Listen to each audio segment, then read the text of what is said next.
안녕하세요. 리라이트 스쿨입니다. 오늘은 스카이 합격시키는 자소서의 비밀 1 이것만은 쓰지 말자 해서 6개를 제가 준비했습니다. 6개를 이제 하나씩 보려고 하는데, 가장 첫 번째, 쓸데없이 세세한 유형. 우리가 자기소개서를 쓸 때 구체적으로 쓰라고 이렇게 얘기를 많이 듣잖아요. 그래서 구체적으로 써야 되는데 너무 구체적으로 쓴 거죠. 세세하게 들어간 거죠. 그래서 이제 그런 것들이 조금 잘못 써진 거예요. 그래서 예를 한번 볼게요. 하루에 한 단원씩 총 8단원을 8일 동안 풀고, 또 다른 8단원을 나머지 8일 동안 풀고 채점하는 것을 3개월 동안 반복했습니다. 이거 지금 뭐예요? 구체적으로 쓰라 그래서 구체적으로 몇 단원씩 썼는지 며칠 걸렸는지를 쓴 건데, 이건 구체적이 아니라 너무 세부적으로 세세하게 쓴 거예요. 이런 거를 면접관이 알고 싶을까요? 아니겠죠. 그쵸? 8일 동안 푸는 게 아니라 공부도 이제 고등학교 1, 2, 3학년 내내 계속 하는 거고, 단원도 계속 공부를 하는 거고, 문제집도 여러 개 푸는 거고, 그건 당연한 거겠죠. 또 여기 보면은 과학 단원의 주요 개념을 숙지, 이런 것들 필요 없어요. 왜냐면은 당연히 해야 되는 거잖아요. 고등학생의 본분, 원래 해야 되는 게 뭐예요? 공부하는 거죠. 네, 공부를 하고 그걸로 성적을 받고 그 다음에 대학을 가는 거잖아요. 그렇기 때문에 이런 내용을 굳이 할 필요 없습니다. 그 다음에 문제풀이 과정을 동영상 촬영으로 찍었다, 공유했다, 이런 것도 다 지금은 이제 불필요한 문장들. 반복이 중요한 것을 알게 됐습니다. 반복은 공부뿐만 아니라 뭘 하든지 다 중요한 건데, 여기에 대해서 내가 반복이 중요한 걸 이제 깨달았다 이렇게 굳이 써줄 필요가 없죠. 그 다음에 쉬는 시간에 수학 문제를 물어보는 친구에게 알려주다 보니 다른 사람에게 설명하려면 완벽히 알고 있어야 한다는 생각이 들었습니다. 이것도 누구나 다 아는 사실이잖아요. 써줄 필요 없고. 이것도 2개의 문제집을 매일 1단원씩 풀었다. 이것도 지금 너무너무 세세하게 써준 거예요. 그래서 여기 전부 다 잘못 써준 거예요. 네, 이제 이거는 제가 경희대 입학처에서 가져온 건데, 여기서는 이제 말을 조금 순화시켜서 평범한 예시 이렇게 썼어요. 근데 사실 이렇게 쓰면은 떨어지는 거죠. 이렇게 쓰고 경희대 붙었다, 그럼 내신이 한 1등급 나와서 이제 내신 때문에 자기소개서를 엉망으로 썼어도 합격시켰다, 이런 거 아닐까요? 그런 거 아니고 여기에 들어가는 내신 범위 안에 학생이라면 이렇게 썼으면은 솔직히 뽑히기 힘들 것 같아요. 그 다음에 이거는 단국대 입학처에서 제가 가져온 건데, 생명과학원 문제를 풀면서 계속되는 오답에 뭔가 문제가 있다고 생각했습니다. 문제 푸는 양이 적어서 그런가? 그러면은 양치기 했다는 거죠. 아니면 여기서 분석을 해보니 1단원에서 뭐가 약했고 3단원에서 뭐가 약했습니다. 그래서 그 부분의 개념을 정리했으나 또 문제 풀 때는 적용되지 않았습니다. 이것도 전부 다 뭐예요? 너무 세세하게 써준 거예요. 불필요한 문장. 그래서 이거를 이제 없애고, 그래서 이런 거를 보고 저는 이렇게 공부를 했는데 왜 이게 잘못됐다고 얘기를 하는 거예요? 이렇게 할 수도 있는데, 제가 그래서 예시를 하나 만들었어요. 친구랑 토스터를 먹으러 가는데 어떤 토스트 먹을 거냐 친구한테 물어봤어요. 그러면은 불고기 토스트, 야채 토스트, 치즈 토스트 이렇게 얘기를 하면 되는데, 친구가 내가 그럼 구체적으로 얘기할게 그러면서 버터 3.25g으로 빵을 20초 동안 굽고, 계란은 20g에 반숙 34.5%로, 야채는 피클 4.5g, 양배추는 가로, 세로, 총, 이런 식으로 이게 구체적으로 이제 표현한다고 하는 거예요. 그럼 이렇게 얘기하면 어떻게 돼요? 뭔 말하는 거지? 왜 이러지? 그럴 수도 있겠죠. 4차원 이렇게 볼 수도 있고요. 그런 것처럼 이제 우리가 세세하게는 쓰는 게 아니에요. 구체적으로 쓸데없이 세세한 유형은 쓰면 안 돼요. 그 다음에 일반적인 내용. 일반적인 내용은 어떤 거냐면, 그냥 당연히 공부하고 예습하고 복습하고 선생님한테 질문하고 그런 거 얘기하는 거예요. 이제 내용을 보면, 저는 수학을 매우 좋아합니다. 고등학교 입학 후 깊이를 더하기 위해 방과 후 학교로 수학 심층반을 신청하였습니다. 첫 시간 선생님이 내주신 10문제 중 3개 문제밖에 맞히지 못하는, 이것도 일단은 세세한 거겠죠. 네, 세세한 거에 들어가고, 그 다음에 개념 중심의 내용 정리 후, 당연히 내용 정리는 뭘 중심으로 해야 돼요? 개념 중심으로 해야 되는 거겠죠. 그 다음에 정해진 문제를 푸는 학습, 이것도 그냥 당연히 하는 거잖아요. 그 다음에 왜 선생님한테 질문했다, 이것도 너무 일반적으로 누구나 다 하는 건데, 이거를 나만이 이렇게 한 것처럼 쓴다는 것 자체가 말이 안 되고, 지금 여러분도 이 내용을 보면서 이 학생이 이런 걸 했으니 정말 공부를 잘하구나 라고 생각이 드나요? 아니겠죠. 도대체 왜 썼는지 저는 모르겠어요. 그 다음에 저는 수학에 관심이 많습니다. 내신을 향상시키기 위해 매일 문제집을 풀고, 문제집 푸는 거 누구나 다 하잖아요. 뭐 고1부터 고3까지 모든 학생이 다 할 거예요. 그 다음에 선생님이 질문했다. 여기도 똑같이 나오네요. 질문했다고. 그 다음에 열심히 공부했다. 뭐 이렇게 노력해서 성적이 향상돼서 수학에서 1등급 했고 수학 경시대회에서 금상을 받았다. 지금 이 결과는 좋아요. 그렇죠? 1등급도 받고 경시대회에서 금상도 받았어요.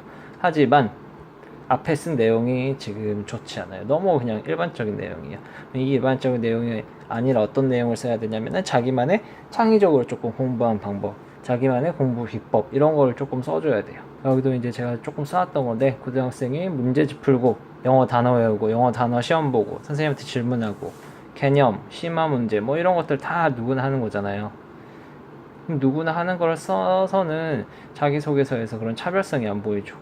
제가 썼던 건데, 아이폰 쓰는 사람 아이폰만의 뭐 차이점? 장점이 있기 때문에 쓰겠죠. 저는 갤럭시 쓰고 있는데 아이폰 한 번도 안 써봐서 그걸 잘 모르겠어요. 하지만 아이폰을 쓰는 사람들은 계속 아이폰을 쓰는 이유가 아이폰만의 그런 차별점이 있기 때문이잖아요. 자기소개서도 마찬가지예요.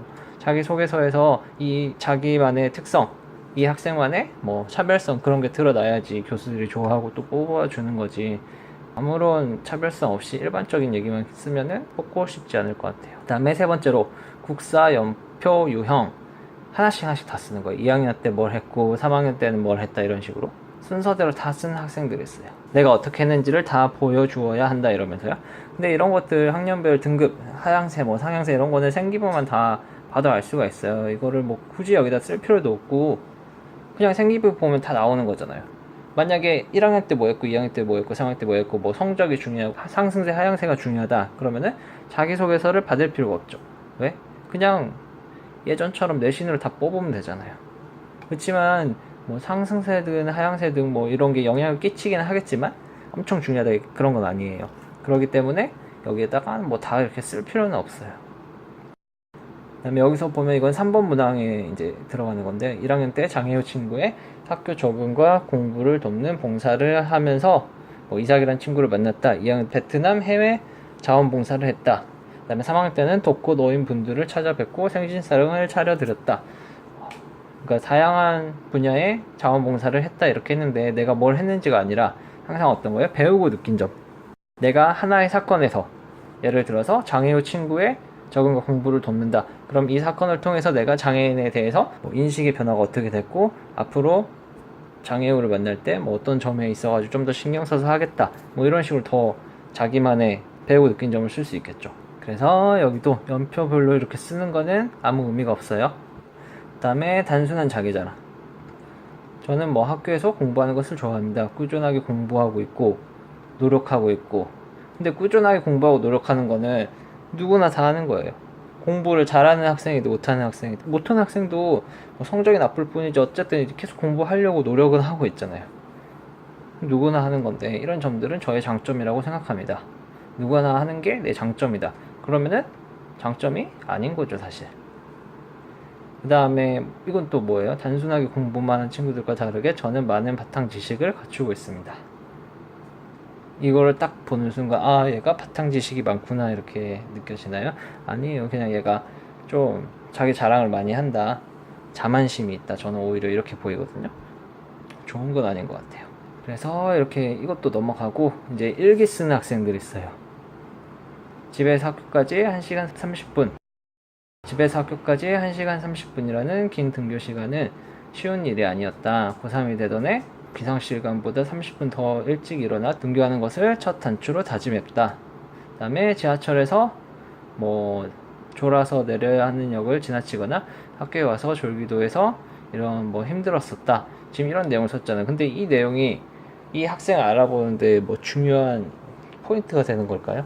아니겠죠. 이것도 무조건 다시 써야 되는 거예요. 이거를 뭐 첨삭을 하고 말 게 없어요. 그냥 무조건 다시 써야 되는 거예요. 왜? 그냥 잘못 썼으니까.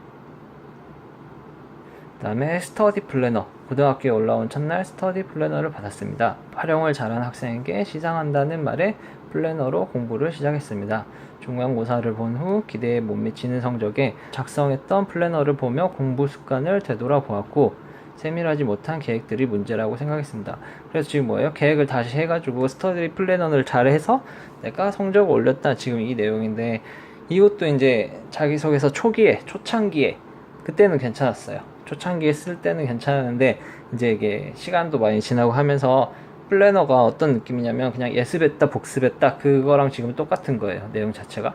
그래서 내가 뭐 선생님 말씀을 잘 듣고 예습과 복습을 하고 선생님이 말하는 거를 유머까지 다 받아줬고 뭐 형광펜으로 밑줄을 칠하고 그런 내용 여기다가 쓴다고 이 학생이 뭐 잘했구나 이렇게 생각 들까요? 아니에요. 플래너도 지금 마찬가지예요. 그래서 플래너도 안 써주는 게 지금은 좋습니다.